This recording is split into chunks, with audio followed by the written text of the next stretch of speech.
اللہ کے رسول صلی اللہ علیہ وسلم کے صحابہ کا بھی ایسا ہی معاملہ تھا.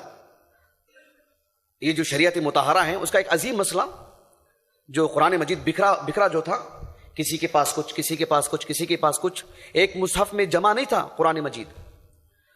جب اللہ کے رسول علیہ السلام کا انتقال ہوا، ابو بکر صدیق رضی اللہ عنہ کے دور میں آج کا جو ریاض ہے، ریاض کا کچھ نیچے کا جو حصہ ہے، بنو حنیفہ وہاں پر رہا کرتے تھے. مرتدین سے جنگ تھی وہاں پر، بہت بڑا معرکہ. ابو بکر صدیق رضی اللہ عنہ اس میں شریک نہیں تھے، لیکن خالد بن ولید رضی اللہ عنہ کے سرکردگی میں ایک بڑی تعداد صحابہ کو بھیجے تھے وہاں پر. اس میں بھلے ہی مسلمانوں کو اچھی طرح فتح حاصل ہوئی، لیکن بڑے بڑے 70 صحابہ جن کے سینوں میں مکمل قرآن تھا وہ شہید کر دیے گئے.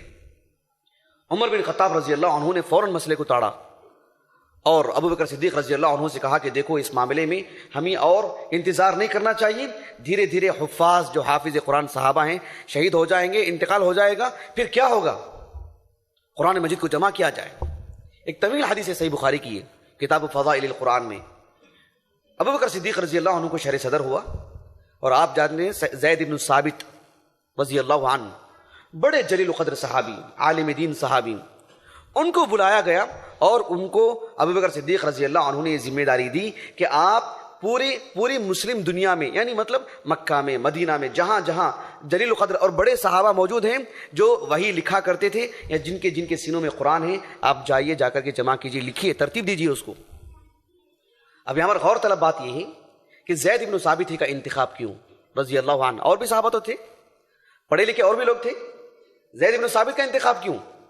ابو بکر صدیق رضی اللہ عنہ ان سے 4 باتیں کہا کہ انک رجل شاب، آپ ایک نوجوان ہیں، آپ کے اندر پرچیلا پن ہے، آپ یہ کام کر سکتے ہیں، ایک صلاحیت آپ کے اندر ہے.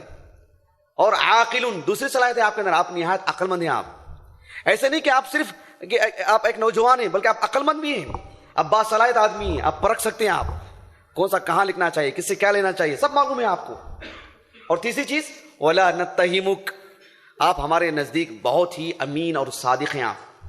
آپ کی شخصیت پر ہمارے پاس کوئی داغ دھبا نہیں، نہایت اعتبار ہے ہمارا آپ کے پاس.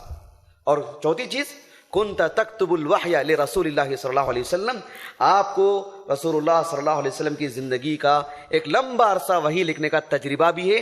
یہ 4 صلاحیتوں کی وجہ سے ہم آپ کو ذمہ داری دے رہے ہیں، تجربہ بھی ہے آپ کو. صرف آپ نوجوان ہیں، آپ عقل مند ہیں اور ہمارے نزدیک آپ بہت ہی امین ہیں، اس وجہ سے ہی نہیں، ان سب کے ساتھ ساتھ آپ ایک تجربے کار ہیں، وحی لکھنے کا سلیقہ آپ کو ہے، تجربہ آپ کو ہے، یہ آپ کو پہلے سے معلوم ہے، آپ نبی کی زندگی میں آپ نے لکھا ہے. ان 4 چیزوں کی وجہ سے اور بالخصوص تجربہ کی وجہ سے ہم آپ سے فائدہ اٹھا رہے ہیں. ایک مسلمان کو تجربے کار ہونا